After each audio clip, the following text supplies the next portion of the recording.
back with a new hat, even though the last one also very much applies to this video. Today, I will be vlogging my thoughts on BJ Alex, popular Korean manhwa, popular Korean BL manhwa. I've never read BJ Alex before. I have avoided it like the plague. I have avoided it like someone in public at the height of COVID with a mask hanging under their nose. Mostly just because it wasn't for me, wasn't attracted to either of the main characters. This is kind of a recurring theme for me as to why I haven't picked up a lot of popular BL. If you're someone who has never read BJ Alex before, or you want to reread it and you have read it before, feel free to read as we go. I'll be saying the chapter times in the one of the corners up here, so it'll tell you where we are. Spoilers, obviously. Spoilers for everything BJ Alex. I'm expecting this to not be with no plot, but I'm expecting it to be with basic plot. All I know about BJ Alex is I know the general premise. The guy is on Chatterbait or something. He has a simp. This is basically NSFW Star X fanboy is all I know. And I know that there's a side couple that a lot of people prefer to the main couple. Biggest question is, what does the BJ stand for? Does it stand for, or is this like some sort of Korean wholesale propaganda? TBD, we'll find out. But yeah, segment times will be below, so you can skip around to wherever you want. I expect to hopefully be cumulatively underwhelmed mentally, because killing stalking my life up for like a month. So I would prefer and hope that it doesn't happen with this. But that's about everything. New video, new blog, new hat. See y'all after the first few chapters, I guess. Okay, so I just finished chapter 5, and I stopped before chapter 6. Chapter 6 apparently seems to have some sort of implication of, damn it, I said I was gonna look up the names. But y'all gonna have to deal with my mispronunciations this early. G1? Is it G1? Basically what's happened is we've met the main characters. It's An Ji-won and Nam Dong-yoon, and they're both probably mispronounced. Instead I was gonna look them up too. I was like, damn it, let me be on it today. Didn't happen. Oh well. But yeah, so they've met. G1 is like the typical asshole, pretends to be a nice guy archetype. Dong-yoon is a fanboy, to the extreme, to the cringy extreme. This is kind of generally what I expected it to be. I don't have much to say. I have minor points, but I don't have much to say. So far, we've introduced both characters. G1 is BJ Alex. BJ also stands for broadcast jockey. It doesn't stand for blowjob. It doesn't stand for BJ's wholesale, unfortunately. Something I would just like to say in general is that BL, I don't know why this is so much a thing with Korean BL manhwa, but so much of it is very much like a college setting. Not just a college setting, but it feels like it's a college setting.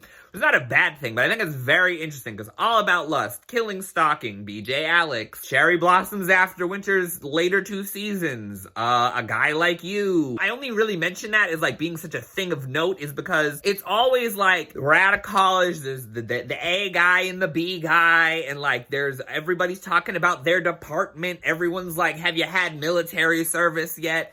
Everybody's Sunbae, Hubei is a new one I'm learning. I've never heard Hubei before.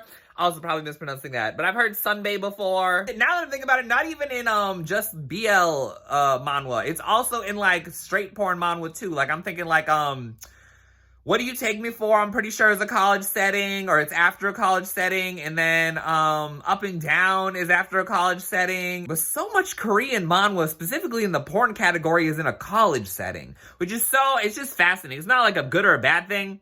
Well, I'm gonna say, not a bad thing, but it's just it's such a common recurring thing that I was it almost slightly annoys me because it's so much of the same tropes. And the tropes are dry. There's no, I don't know, it feels very dry to me. But that's just my opinion, I guess, on Korean college. It's college in general. It's just there's so much formalities that are business adjacent. I completely lost my train of thought. But this is just so Chatterbait.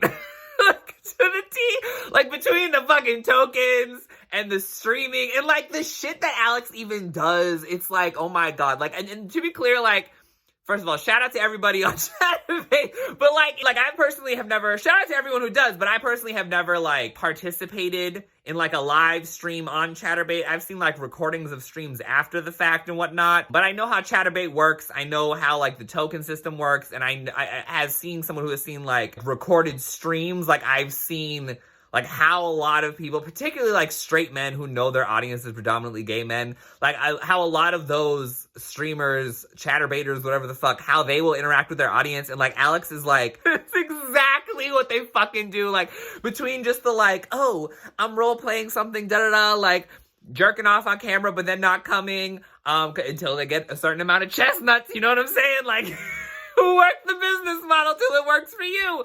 And then like the sex stories too, like that you know are fucking made up. You know are made up, but people want it for the fantasy. Like, oh my god, like it's so it's so chatterbait. It's like driving me nuts. Like just the accuracy is like so fucking on point. Like whoever wrote this, like they be handing out chestnuts. You already know. Oh, it's so fucking funny. Oh, one thing that's weird. Alex, I'm gonna call him just Alex for now. Alex is like, I've had this birthmark since I was 5. Isn't it a birthmark? Shouldn't you have it since birth? Like, isn't that a birthmark? Like, I don't know. That was one weird little nitpicky thing. Okay, just finished chapter 10. They just finished fucking. So basically what happened is that Blowjob Alex can't get it up on stream, and he can't stop thinking about GD. I know they call him GD as a nickname. I think I might default to that myself. So GD is all he can think about, the only thing that he can think about that'll get him hard. So then he propositioned GD for sex, and they had sex. And then GD woke up, and Blowjob Alex was gone. I will say it's getting better, in my opinion. Generally as a story, I'm enjoying it a little bit more than it was initially. It just started out very flat, like very flat. Also, another thing that's really weird about this is black and white. This is probably only the second manhwa, BL or otherwise, that I've read that's black and white. The first being Dark Heaven, which is so weird to me because not that that like doesn't make it manhwa, but the vast overwhelming majority of manhwa that I've read, particularly if it's been popular or not, is in color. So it's very strange to me that like BJ Alex is as popular as it is and it's in black and white. Obviously not because black and white is a bad thing. There's plenty of popular manga, but the art style is still not doing much for me. But I will say what is doing it for me is like the humor. Like I do enjoy the comedy of their dynamic relationship wise. So far I'm gonna say it right now, I probably am not gonna love these two as a couple. But again, as I mentioned before, there's apparently a side couple in this that I have yet to be introduced to. Although, I wonder if they have anything to do with the flashback boyfriend from Blowjob Alex's first time, because he had like a flashback like while he was about to have sex with DG, and he like had a flashback to his first time and someone was telling him to go gently. I'm going to assume that that's either going to end up being a romantagonist or a source of trauma, or like light trauma, not like killing, stalking trauma, but light trauma, or end up as a side couple / romantagonist. We'll have to wait and see. But yeah, they had sex. The one condition is that Blowjob Alex said, "Don't fall in love with me." So I'm going to assume that this is going to be just like A Walk to Remember. I love that movie. Oh, that's a good cry. It's a good cry. Shout out Nicholas Sparks. I just read 11 at 20, stop before 21. It seems we're going to enter a sex toy arc. So I figured I might as well check in before that. What I'm generally gathering from this story is it's not all porn, no plot, unfortunately. But it is like mostly porn, not as much plot. I really was mildly concerned because I think Killing Stalking was like 60 chapters, something like 67 if I remember correctly. This is I think like 85, I forget, but I know it's longer, and I was concerned. I'm like, I hope this isn't going to take 3 days, but I'm already 20 chapters in. I've been at this for maybe a little less than 2 hours, so I'm hopeful that this is probably going to take about the same amount of time, if not a little less, which would be nice. What's happened? They had sex in the student council office, and they've just been having sex. Really, that's all that's happened. I don't know why I'm trying to think. I'm like, what else has happened plot-wise? Like, they had sex the first time, and that's where I ended, I think, the last entry of this. And then, yeah, they had sex in the student council, Blowjob Alex's house, or apartment, and then I feel like they might have had sex somewhere else, but I don't remember. It's just a lot of sex, which is fine. We love to see it. We support, we endorse. But yeah, general just points of note. I'm not gonna even try to learn what his name is because he's irrelevant. But the bully guy who like was bullying GD, Is it GD or DG? DG. DG. Donghyun or Donghyun. DG.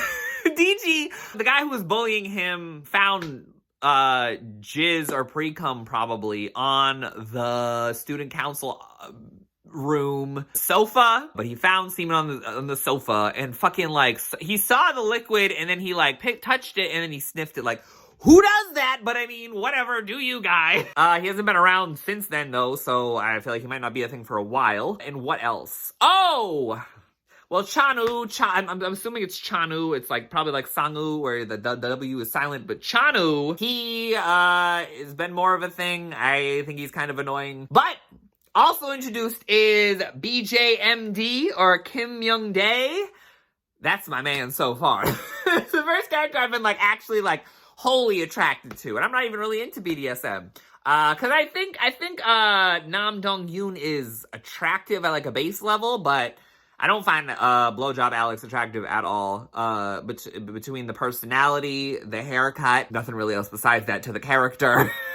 But yes, BJMD has been introduced. I have a feeling him and Chanu are gonna end up being the side couple or a side couple or a thing of some sort. It's just so obvious because Chanu was like, oh, I want to find a guy who I can do BDSM with. And this guy does BDSM streams, so here we are. Alex is already, deluding himself that he doesn't have feelings for DG.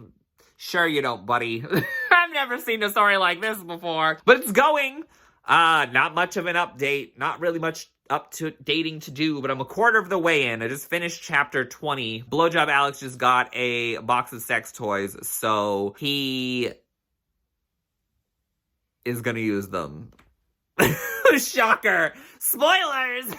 Yes. So the sex toy arc turned into the jealousy arc. Unintentionally, I guess. So they were having sex with sex toys and Alex was just being mean. That's generally what I'm gathering about Alex in general, is that he's just fucking mean. I'm not gonna say for no reason. Characters always have reasons, not even halfway. We still clearly have this whole backstory with his hot ex that we have to elaborate on and explain as to why he hates his ex so much. I don't enjoy him being just like mean to be mean because he's jealous with Donghyun.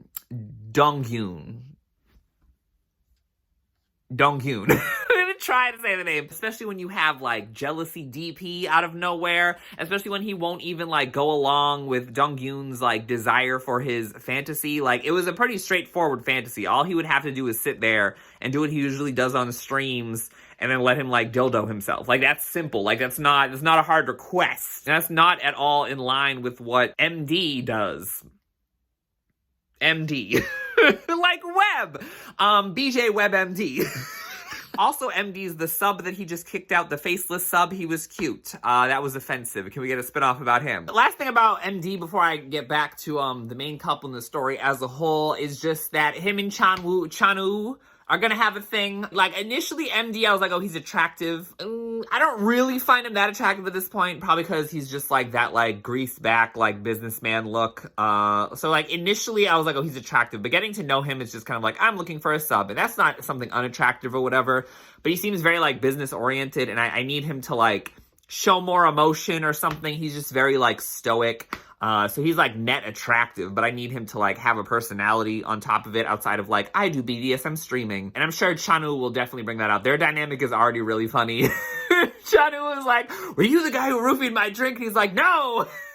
It's just like, this is because Chanu is just like a ball of chaos. So like the two of them together, I think their dynamic is definitely at least going to be interesting, even though I'm not attracted to Chanu, and I need MD to like lose the hair gel, and I think or the hair grease, or stop combing it back, and I think like I could be on board. Back to the main couple, their dynamic at this point is really chaotic. The dynamic just shifts to like different dynamics of the characters and doesn't feel like an emotional like escalation, or the only like emotional progress I think that has happened so far. G1 like blushing about doing good at the shooting video game. Like that's the only like, I feel like, okay, the character is like emoting as opposed to like just being in their archetype consistently throughout the story. Like that's the only time I think that's happened for me personally within the story that I've noticed. Other than that, like I say chaos because it's like, it doesn't feel like these swings of moods or like goofy shit to like jealousy shit to like sex shit. Like, it doesn't feel like it like flows, I guess, to me personally. It just kind of feels like it just goes, or like it changes, like flipping a switch. So it's like, okay, we're doing this dynamic now, we're doing this dynamic, now we're doing this dynamic. It feels like almost like 3 sets of characters within 2 characters. It doesn't feel like it flows for me, which is not a bad thing. It's just an observation. But I would say overall, like generally BJ Alex, what I'm gathering from it is that, again, not to compare everything to Killing Stalking, but I mean, going into Killing Stalking, I really wasn't attracted to Sang-woo, and that changed drastically, as y'all saw. But like, the thing here is that like, there wasn't as many sex scenes in Killing Stalking, especially compared, I think this is already like, we're only like 30 chapters and this has already done like more sex scenes than there ever was in Killing Stalking, like in its entirety. Majority of the manhwa I read is just straight porn, so I mean, this is very much my wheelhouse. But the thing that like, I think made the sex scenes more interesting to me personally in Killing Stalking was that it was like the character dynamic behind it. Whereas like this, it just kind of feels like the sex scenes just kind of happen. Not that they happen out of nowhere. There's a lead up and there's a progression and all that shit. But it just feels like in Killing Stalking, there was a sex scene, and the sex scene was very much rooted in like the character dynamic and like the dynamic between the two, and then the 2 characters' personalities. Whereas like the sex here, is devoid of personality in my opinion. Like it just has, there's sex scenes, they're well drawn sex scenes. I don't feel the sense of the characters of each of them. Like Dong-gyun is just like whimpering and voting his life out as the bottom, and G1 is just fucking him. Like, I don't feel any personality behind him fucking him. And maybe that will happen, because I'm getting an inkling, because as I said before, like, it's what's weird about this story is that it's in black and white, but we just got a few splash color pages of, like, an idealized relationship sex between the 2 of them in Dong-gyun's mind. So I'm going to assume that maybe at some point, like, when they actually become a relationship, when they start to relationship, the story will then be in color. Maybe? I have no way of knowing. I'm going to assume maybe that's what that was implying, that like, okay, once they hit a relationship, the story will have color because of the vibrance of romance and relationship and whatever the fuck. But yeah, like the sex scenes are good looking, and I am physically attracted to Dong-gyun. And Alex is, like, not bad to look at, but I think because of the characters behind it, the lack of my interest in the characters themselves, like, makes the sex scenes not as interesting. Like, it's well-drawn sex scenes, but I don't care. I'm not as stimulated as much. You know what I mean? And yeah, we have more of, Alex's ex popping up more and more as this relationship progresses, which I really want to learn about that, because I think the ex is hot. And if they turned Alex into an asshole, then they're my type. Just kidding. But I mean, like, I'm just very intrigued to see how that whole scenario played out. Oh, last 2 things is just, Alex suffers from what I call shrunken head far more often than I would like, which I think is, like, tying into, like, why I don't find the body that attractive on him, and I find it more attractive on Dong-gyun, simply because, like, in fictional drawings, like, I would like, the head size to, like, match the body size and not look like shrunken and the body is huge. Like, there's, more often than not, I look at, like, Alex in just random scenes, and, like, that just takes me out of the trying to find him attractive experience. And then we basically know why he's an asshole now. It's because he doesn't eat. He's always hungry. Explains so much. But you gotta keep up that body for streamer life, I guess. So, there's that. So, we just entered and exited an ignoring without warning arc, as I like to call it, a common BL trope, because C1 realizes, like, he's clearly fallen for what's-his-face, Dong-gyun, DG, as I say, it's clearly fallen for him, so he was like, okay, I need to put distance, even though he was projecting and saying, like, oh, DG clearly likes me, or whatever. So we had, like, an ignoring without warning arc, which always inevitably leads to the person ignoring them and ignoring their own feelings getting drunk, and then them ultimately having drunk sex that they forget about, with, like, revelations of, like, some sort of past situation that influences them to be how they are. In this case, Blowjob Alex had his older ex-boyfriend who was a friend of his brother's. So there's a brother in the mix. I'm getting, was this that guy? No, it was Junjo Romantica. I'm getting Junjo Romantica flashbacks. There's a brother in the mix. That's all that's really happened. Because again, like, this series is like, there's so many of these chapters are just sex. Which is what I'm very much used to in pornwa of all kinds, whether straight or BL. So it's very much in line with what I'm used to in terms of, like, skimming through and bookmarking certain chapters. This kind of comes back to, like, something I've ranted before, like, a year ago for, I think in my Sasamiya video. But, like, y'all know I have a thing not a thing against, but it's like a thing that generally annoys me in drawn fiction is like moles, particularly just because, I mean, I've listed like reasons before. I might as well go on this whole tangent, but basically it's like the reason that annoys me, like a little backstory, I used to draw when I was younger, so it's kind of like a OCD thing about like when I see a dot on a drawing, it's like I see it as like, oh, that's a mistake. Like that's just how my brain processes it, because you're drawing something, and so like I've drawn in the past, and then like when you're drawing something and all of a sudden you accidentally scuff and there's like a mark, especially if you're drawing in like pen or something permanent, and it's like, okay, now this dot is on it, now I can't unsee it, and now this drawing is ruined. That's just my personal experience with it. The other thing is that like when we're talking about like drawn characters, 99% of the time, because there are some drawings that like very much lean into hyperrealism, but like we're talking about like an interpretation of a human face or body in any case that features exaggeration and simplification.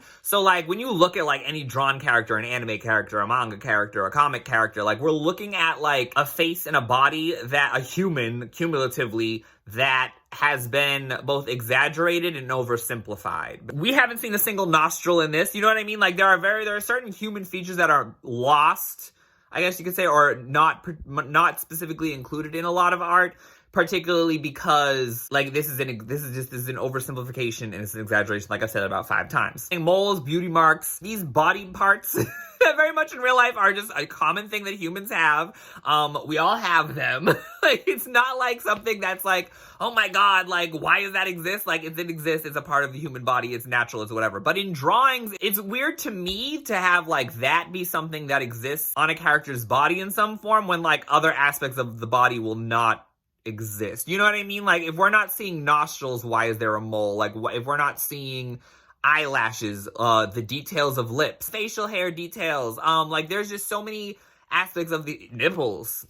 We get moles but no nipples? You know what I mean? I mean, obviously that's not the case here, but it's just like there are certain things that are just removed from like drawn human beings because like you're looking at them from like a distance aspect, and so like you just need you're getting like the basic drawn form of a human, and so like it's just, I don't know, to me it's something that's always kind of weird that like, oh, that's included when like other aspects of the body that like everybody has wouldn't be included. Like that's one part of it. The other part of it is that like quite frankly when it comes to like moles or whatever in drawn media is that like as someone who like pays attention to the drawing and the art, it very much is like annoying to watch it change size in different areas, in different shots. Like if it's not like consistently the same size the entire time, it like bothers me because like specifically the mole on Alex's neck like changes size. Like you might want to get that checked out if it was real, but like it changes size from like being a small little dot on the side of the neck to like being from afar you can see it like as this bigger thing. Like that's just something, and this is not solely a BJ Alex thing, this is like across all media. Like there are certain characters where like they have like a mole under the eye or whatever, and then like you'll zoom out from the character's face and all of a sudden it's like this huge dot on their face, and it's like artistically, like if you're from that distance you wouldn't see. It's just like a very like specific like nitpicky thing that like bothers me when I'm like reading or watching or reading like drawn media, whether anime or cartoons or like reading manhwa comics or whatever, where it's like we're from a distance, like from this technical distance that we're witnessing it in the story, like we probably would not be able to see it. So like sometimes like an artist or whatever will like try to make sure you can see it from afar, and it's like, okay, I get that's part of the character, but we wouldn't see it from this distance. It doesn't mean it doesn't exist. Like we'll see it again when we get closer. From the beginning, like it's been shown like the size from like the very first. Oh, maybe I have one. Look at, I'm BJ Alex.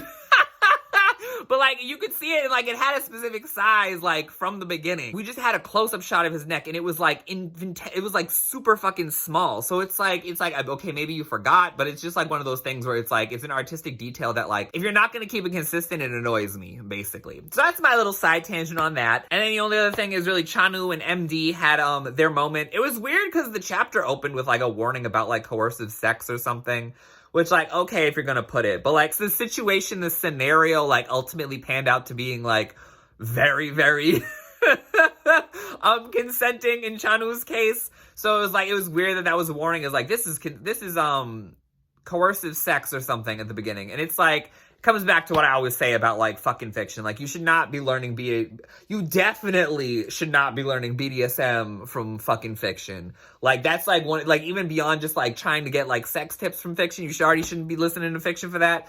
But, like, BDSM on top of that, like, BDSM is a whole, like, I'm not into BDSM, like, it's not something for me. Like, shout out to those that are, but, like, what I know of it from people who are into it, or what little research I've done out of curiosity, like, it is not something, like, oftentimes in fictional media, it is portrayed, like, wildly incorrectly, like in 50 Shades of Grey and etc. But at the same time, like, you shouldn't be looking in fiction for the ways to do these things. You shouldn't be looking at it like, oh my god, this is what BDSM is. Like, if you're against BDSM because you've read BJ Alex and now you've seen this scene and you're like, oh my god, that's what BDSM is about, I'm against BDSM, BDSM is bad, da, da, da. Like, if you're not doing the actual research into the real shit, you shouldn't be making these strong opinions about the thing. You know what I mean? That's just my, like, 2 cents on that. But that, like, added a whole new layer of entertainment to MD and Chanu's relationship, so I'm excited to see where that's gonna go. I'm pretty sure they're the side couple. I don't know if we'll get another side couple. That would be interesting if we did. So this is where I'm gonna end for day 1. I'm 50 chapters in,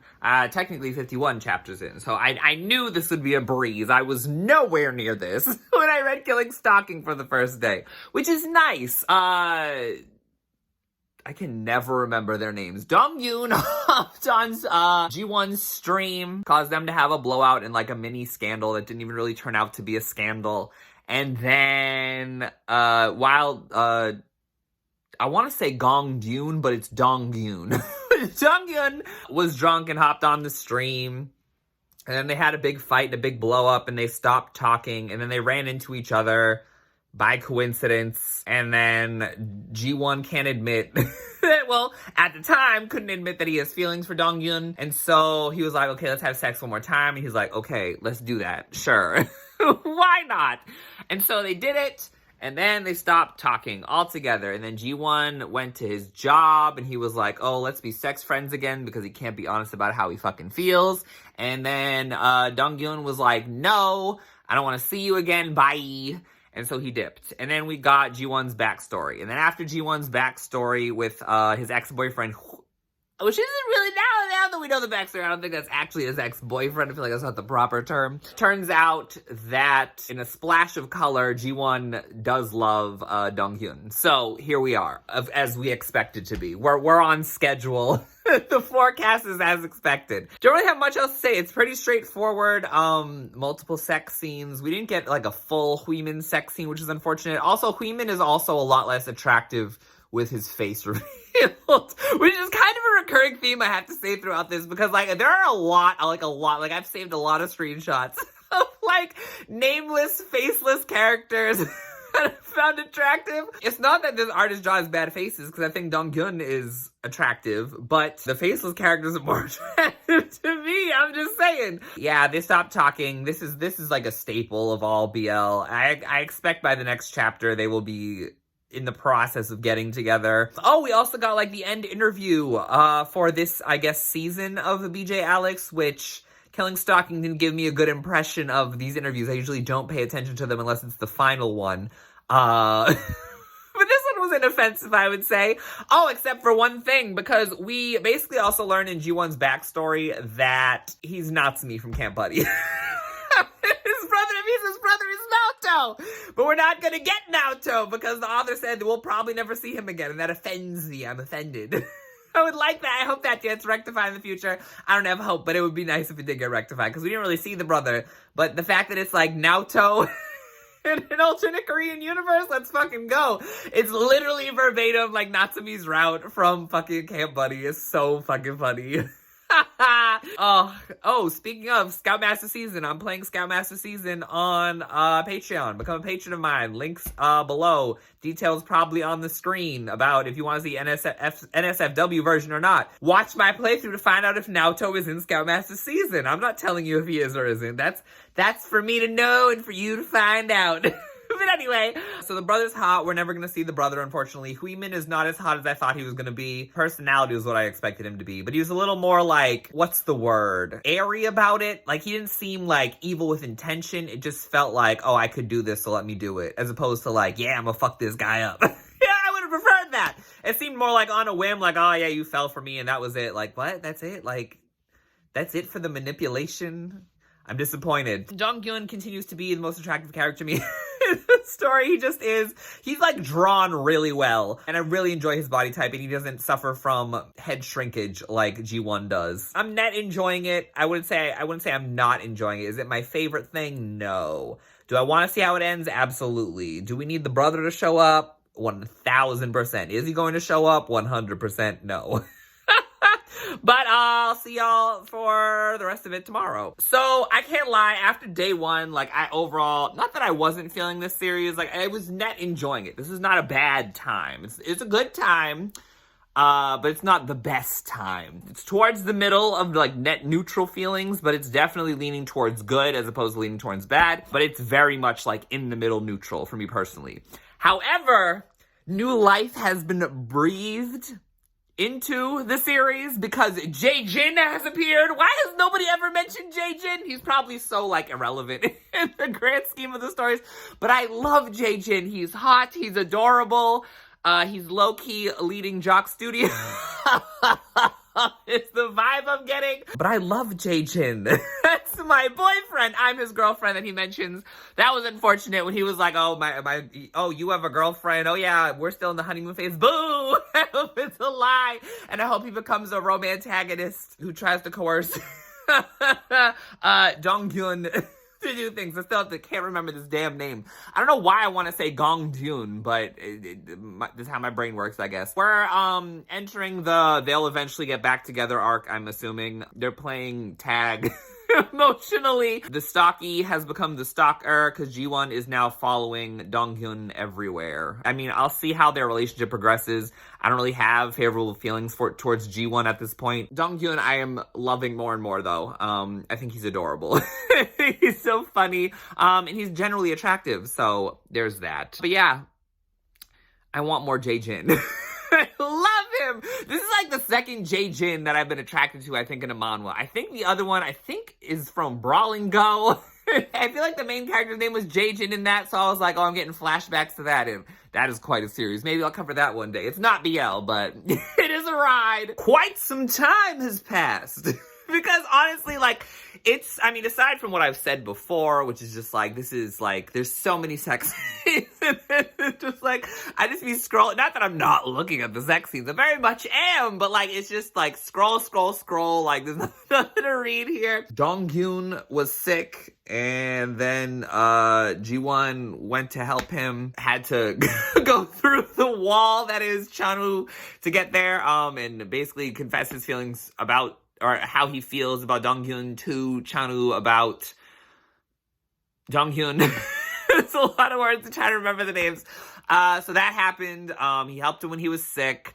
That led to confession. Now they're in a relationship, which was fucking fast. I didn't realize it was going to be this. I knew it was going to be fast. I knew it was eventual, but I didn't realize it was going to be this fast. So here we are. And now we are currently in the midst of what I am calling the Jae-jin Road to Acceptance or Intolerance arc. TBD on which end we'll get. Hopefully it's acceptance. Because Jae-jin is currently my favorite character. He's just so funny and so cute and so hot. And a fucking fool. Because there was like one scene, it was like after they started dating, and so they were like meeting after class, and then Jae-jin with his handsy ass was like hugging Dong-gyun from behind or whatever, and then he was like, don't you remember we have to do this project? He's like, oh yeah, we do. And it's like Dong-gyun was like sparkly eyed to G1 like, oh, can you help us? Jae-jin also is sparkly eyed, was like, yeah, senpai, or it's not senpai because it's Korean, Sunbae. He's like, yeah, Sunbae, can you help us? It's like, he's such a fucking fool, and he's so goofy, and he's so cute. I fucking love Jae-jin. Easily, like, leaps and bounds, like, my favorite character in the series, without question. I don't know, I think it could go either way. I think he might be homophobic, or it could end up being, like, I mean, what I desire is, like, acceptance and curiosity. That's the best end. That's perfect end for me. You know what I mean? Like, if we had to, like, visual novel end layers to this, worst end is he's homophobic and we, like, see him, like, sparingly as the series goes, and, like, they have to work with him awkwardly, and, like, there's no acceptance in it at all. There's tolerance. That's worst end. Bad end is, like, comes out as homophobic, and then eventually, like, acceptance happens through, like, narrative reasons. That's the bad end. Good end is like he accepts him, and like that's kind of it. Best perfect end is acceptance and curiosity. So Jae-jin would be like, oh, that's fine. Like, it's totally fine. Like, I wonder what if I was into a guy. And not necessarily it materializing into any relationship, but just like the idea of like, I've never thought about this before. You know what I mean? Like, it would just like that would be best. That would be perfect end for me personally. Hoping for at least a good end. Because I fucking love Jae-jin. He's just so funny. What else has happened? And now we're getting like a little bit of the flashback of Dong-gyun with like the homophobia he experienced as a teenager. Because of his friend that he had a crush on. So that whole scenario is just very interesting. I was in like not the same situation, but a similar situation at one point in my life. Actually, multiple points. There's actually a few different friend groups I can relate this to. I mean, there was no real like talk of like my sexuality in these spaces just because it was like not something that needed to be brought up at that time in my life. So I can like low-key in like a very aesthetic sense relate to Dong-gyun is all I will say. Not so much to having a crush on the friend, no. Not that, but definitely the like knowing that you're different and like being around a group of boys who like very clearly are like heterosexual. So, and like what can kind of fallout can happen from like being open about your sexuality or not. So that was just interesting. But yeah, things are going, 13 chapters, and again, like not much is being told, but again, that's fine. Like this is not a complex story. It doesn't need to be complex. It's not porn without plot, but there's a whole lot of porn. I'm sure we all appreciate it. If only Jae-jin could get in on the action. But anyway, so thankfully, we've gotten Jae-jin, okay, maybe not fully thankfully. I can't be grateful. But we got Jae-jin's good end for his road, what did I call it? The road to acceptance arc. It was acceptance. I thought for a second it might not be because he was like, oh, is that so? When Dong-gyun was like, oh, I'm gay or whatever. And I was like, oh God, is it going to be like, oh, he feels awkward about it, and then he, like, is tolerant about it, but it's gonna be, like, awkward, but then it turned out it's because he knew that they were already in a relationship, because he saw them kissing before they came in. Best scenario has happened. Jae-jin just continues to be my all-time favorite character in this. He's just such a fool, and he's so cute. He's so funny. We finally addressed, because I was wondering this for a bit, like, is BJ Alex gonna stream again? He did, once. It seems to be implying that he's gonna leave it, which is like, I have opinions about like so many stories where like sex work is involved, and then in the end, like because you're in a relationship, you leave the sex work, and it's just like, I like cumulative opinions on that. If you want to hear my extended opinions on that, I talk about them extensively in my full service podcast review, which is available on my Patreon. So if you want to head over there and hear me rant about certain aspects about full service, head on over there or watch my full service playthrough. But back to BJ Alex. Yeah, no, he's streamed again, and he seems to be implying that he doesn't really want to stream again. And that's like very much in line with everything else that's going on, like the whole situation. I was also wondering about when the bully Sunday would show up again, and he showed up again and exposed G1. I was trying not to say Alex, but he exposed G1 as being gay and in a relationship with Dong-gyun, and that led to like a full-out fight and police arrests and the revelation that he's still been bullying the Hubeis. So the people, the student council, know that G1 is gay, and they know that Dong-gyun is gay. Dong-gyun, I knew Nam was in there somewhere, is also gay. I'm pretty sure there's probably gonna be acceptance about it, because nobody liked the bully guy. Nobody fucking liked him. So I don't think they're gonna take a big issue to it. Like, I think they just want clarity or whatever. It was funny because, like, one of the people, the other guy with glasses or whatever was like, oh, like, is it true? And the girls, like, hit him. They're like, yo, read the fucking room. That shit was funny to me. It's gonna be interesting to see where it goes from here, now that G1 is out in the open unintentionally against his will, at least to the student council. We'll see if it pervades to the rest of campus. The thing that I always thought was going to happen was that, like, with the bully is that he would have exposed G1 as being BJ Alex, but that ship, I think, has long sailed. I don't know if that kind of expose will happen over the course of the rest of the story. I have about, 15 chapters left, including extra chapters, so 10 of the regular story, I think. So I am going to wonder if, like, he's just going to hang up BJ Alex and it will be a thing of the past because he's in a relationship now. Also, what will he do for money? Also, will we meet his parents? because I feel like that has to be part of the story, but I guess maybe not. I always expected that, like, G1 being exposed as being BJ Alex would be part of the story, like, it would be a core part of him being outed as gay too, but that apparently, clearly has not happened. Maybe the ending of this will be him and Donghyun being couple streamers. That's a thing. But we'll obviously have to wait and see for that. My intention as of this point is I will check in before the extra chapters, and then I'll check in after the extra chapters. Just that way I can keep those thoughts separate, and I can have, like, cumulative thoughts on, like, the main couple, and then I'm going to assume the side chapters involve Chanwoo and MD, so I'll have final thoughts on them as well, and then I'll have a final thoughts thing later. I don't know if there'll be an ASMR section in this, TBD. I don't know what it would be. I don't know if... Maybe I'll check out Chatterbait. See who's trending on Chatterbait nowadays, just to compare for accuracy's sake or whatnot. But we'll see. So I'm popping in preemptively, I guess you could say, for the side chapters. So literally this ended on chapter 83, and then I read the epilogue creator's note, which didn't infuriate me, so this is already a plus. But yeah, I didn't expect to check in this soon. It just kind of ended. I really thought that it would maybe go to 90 and then 5 special chapters, but apparently since it ended at 83 and there's a total of, there's like 13 plus another creator's note, so there's epilogue and side stories. So it's over. Student council accepted them. Yay! What else happened? Like, nothing happened. Oh, and then it turned out the landlord was the final boss. The landlord changed, and so they wanted everybody out, which I'm like, that sounds like someone better file a lawsuit, but whatever. So then the two ended up living together. Of course they did. And then they have, I would just say, promise rings. Not necessarily engagement rings. They didn't really say, will you marry me? But so they're living together.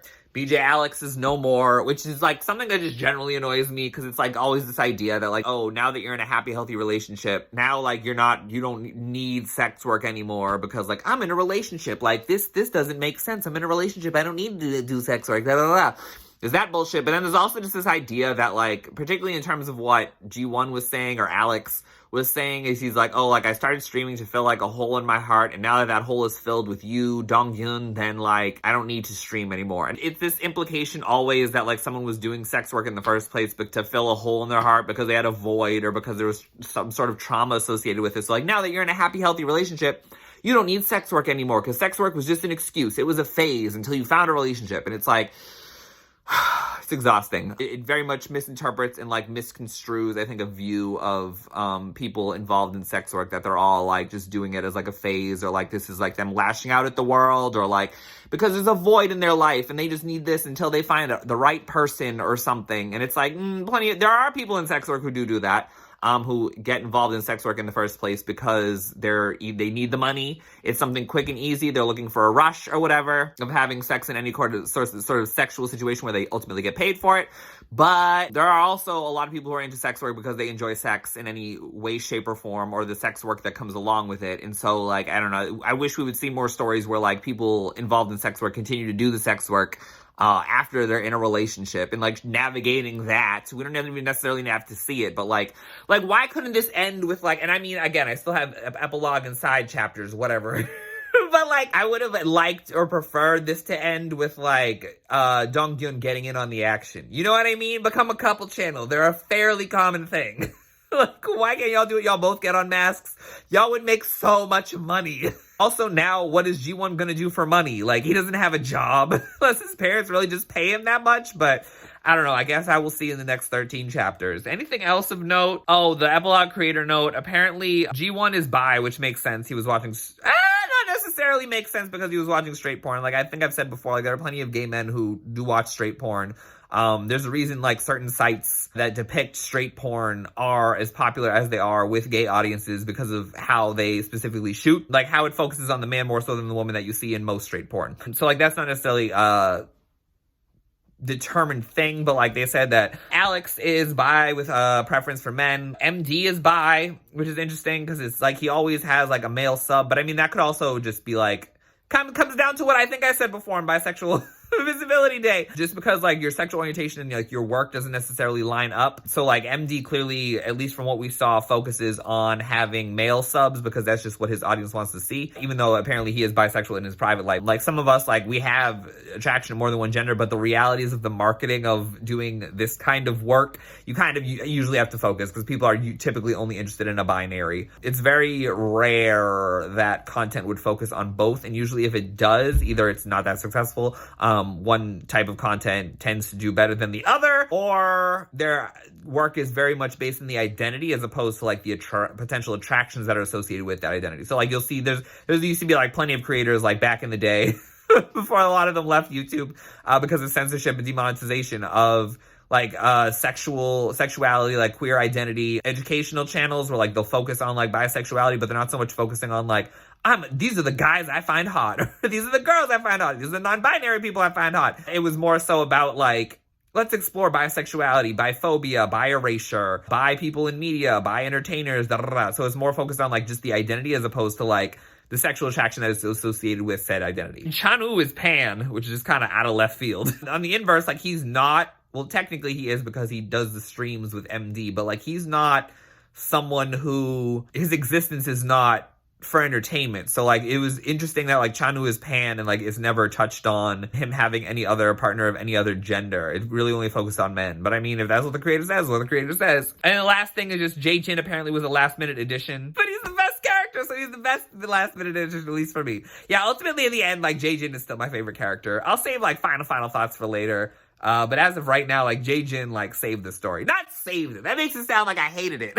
But before it was like a 6. I say at this point right now it's about a 7. Wholly because of Jae-jin. But I'll check in after. Apparently there's like epilogue and side story, so I'll check in I guess after each of those. Okay, just finished the BJMD side story.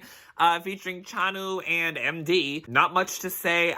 Them as a couple, they were like cute. They had funny moments. But this whole side story about the former sub worming his way back into MD's life, it was very brief. Learning about like Chanu like being beaten by his boyfriends on occasion. There's a lot of just like anecdotal details, I guess. It was interesting. A lot of really interesting sex toys were used. Yeah, I don't have much to say about it. It just feels like kind of a day in their life. Now they're a couple officially because they weren't before. And Chanu was able to have other boyfriends and MD allegedly could as well, but he clearly had feelings for Chanu. Apparently they both had feelings for each other. That's why they're now together. The former sub coming back, at first he was like mildly attractive, but then like I was like, okay, he's attractive, but he also kind of looked like MD, which was kind of weird. I was like, oh, is this like MD's child? Coming into the mix. I really thought the direction was going to be more he was trying to get revenge on MD, but apparently he just wanted to be a sub again. Like, I had a feeling like his intentions were nefarious. I just didn't know what flavor of nefarious they would be. Also, apparently MD's body being obscured or never shown is intentional, which is rude. It's really all I have to say. Like, I like both characters, and I like what they brought to the overall story, but them together is, like, not a story that I would particularly care to continue to follow. If it was a thing, it's clearly not, obviously. I like them together, but, like, them together, their story just doesn't draw me. If this was the main story, I would have dropped it by now. It's about it for the epilogue. I have one more set of side stories to go. 5 more chapters to go. I'll check in at the end. So, I'm done. BJ Alex is finito. So, it was cute.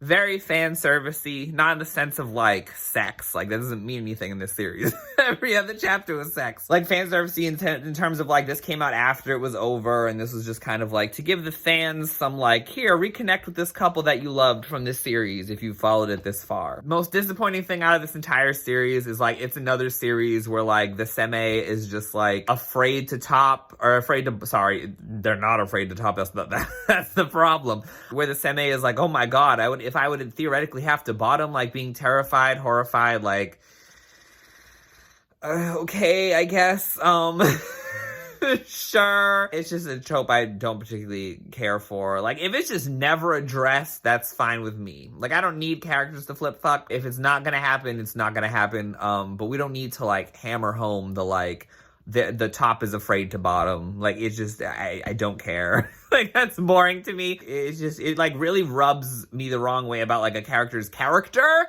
For it to be, like, you're willing to, like, have all this sex and, like, top, and then, like, the idea of, like, you're literally, like, fucking someone who is bottoming, but then the idea of you bottoming terrifies you. It's like I don't, like, what, like, that's a massive character flaw. For me, it's a huge turnoff. So, I mean, I was already not really attracted to G1 in the first place, so hammering home what I already knew. I didn't score the last side story, but I give this one specifically a -5 out of 5 for no Jae-jin. I love Jae-jin. I wish we got more of Jae-jin. I guess overall thoughts as of this stage right now, 7 out of 10.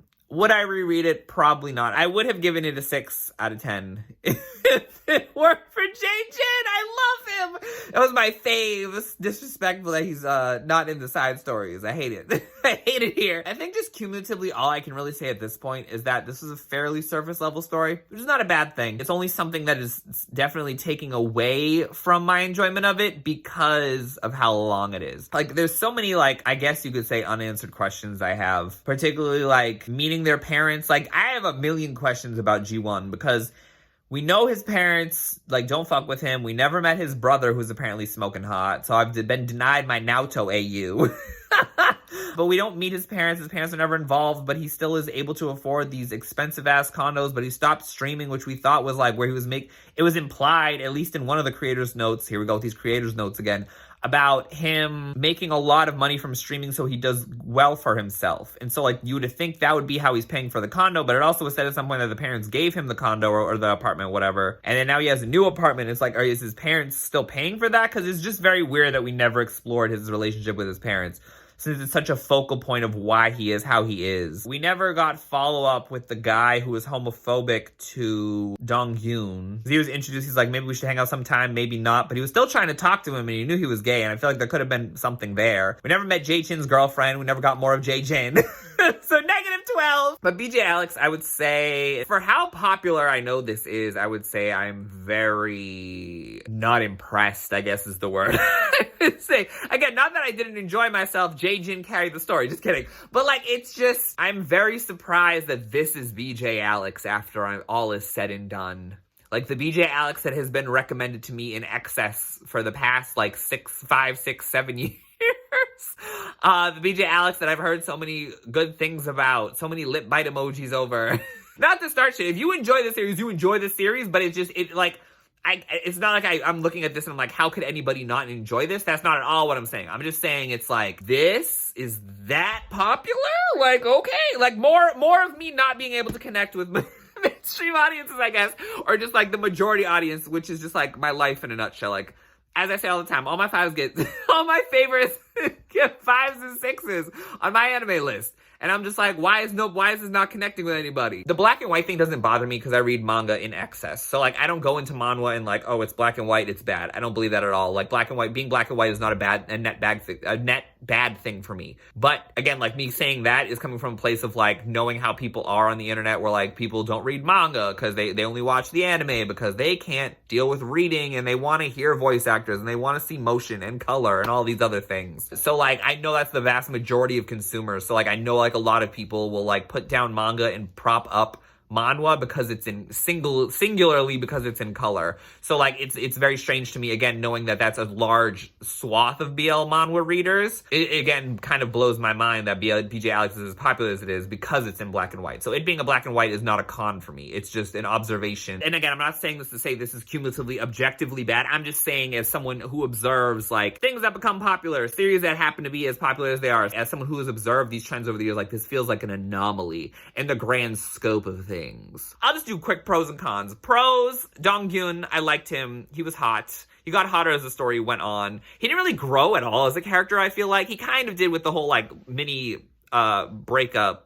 It wasn't really a breakup because they weren't really together in the middle of the story. In the beginning, he was just kind of obnoxious as a fan, but like in being in direct contact with G1, I feel like he became a lot more likable to me. So I generally net liked him in this story. G1, I have like net neutrality on. I don't dislike him, but I definitely don't like him. I don't think he's like a bad person or anything like that. I just am not attracted to him. Again, that's like a hairstyle and like the character archetype. I just cannot.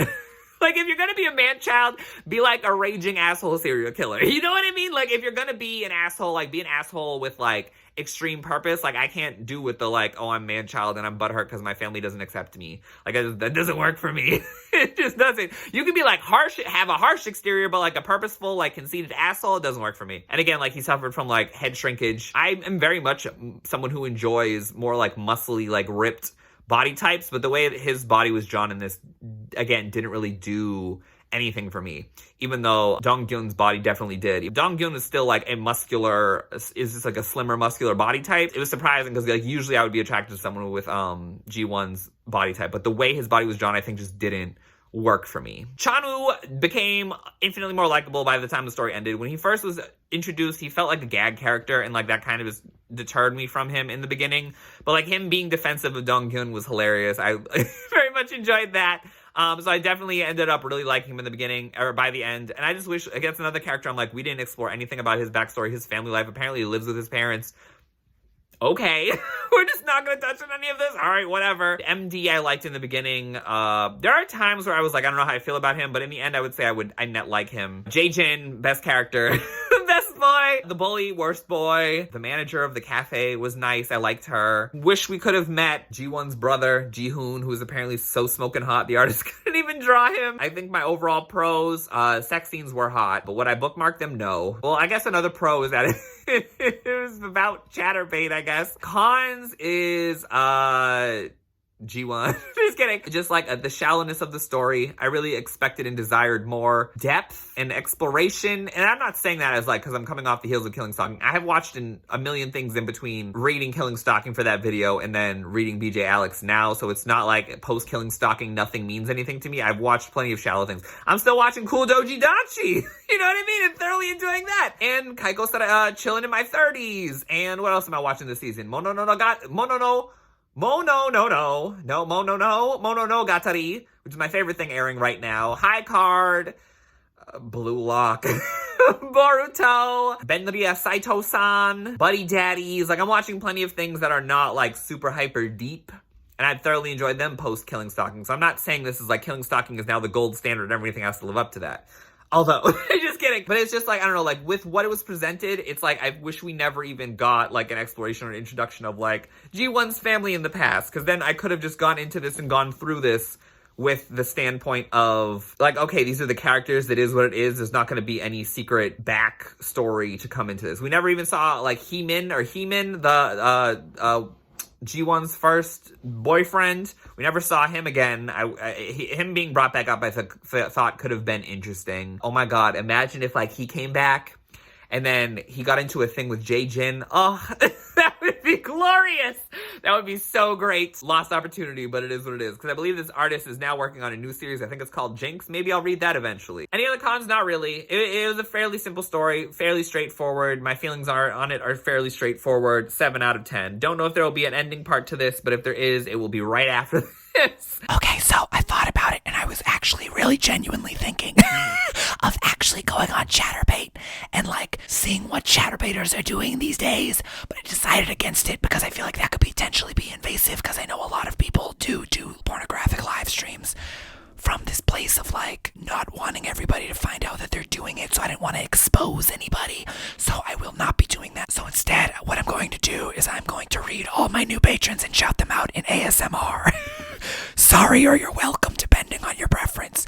So shout out to my new patrons: Mindy W, Dopey, Viva La Simp, G, Fei Fei, Nick Nervosa, Mimi, Mike, your grumpy neighbor, Namer, Amr, Hamer, Miku Hinata, Baron Salt, Cookie Monster 40, Try Night, Stephanie Schwenker, Kai, Shannon Marie, Helen, Frosty, Lynx, I Want to Sleep Girl, Flower 29, Aria, Amie, Tomoe, Amira Gray, KM, Scholarbot, Shanzi, Kiki, Catherine Allen, Claire Rosie, Jasmine, Uwu, Daniela, Ari, Adrian Lowe, Twyla Johnson, Elastic S, Ellie, Christopher Katz, Cat, Vita Rose, Soft Jelly Tree, Evie Banana, aka CJ, Nade, Alex O'Connor, Lovely T-Locks, Teresa, Rados, Silver Flame 12, Porygon, Cyberspace, BL Queen 8452, Sumi, Melanin Angel, Alicia, Jeremy, Christopher Zayas Mendoza, Bunny Bun NHR, Grant Cohen, Kiana Manshuri, AJ29, and Cairo. But yeah, the next one of these videos is gonna be Blood Bank, so let me know whatever else you'd like to see me cover in the comments below.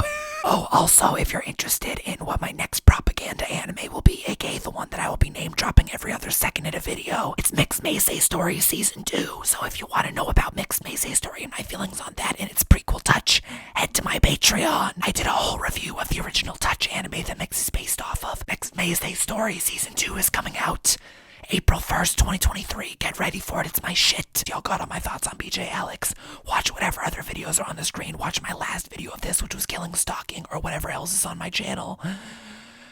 This is hard to breathe. I don't know why, but that's everything for this video. Bye!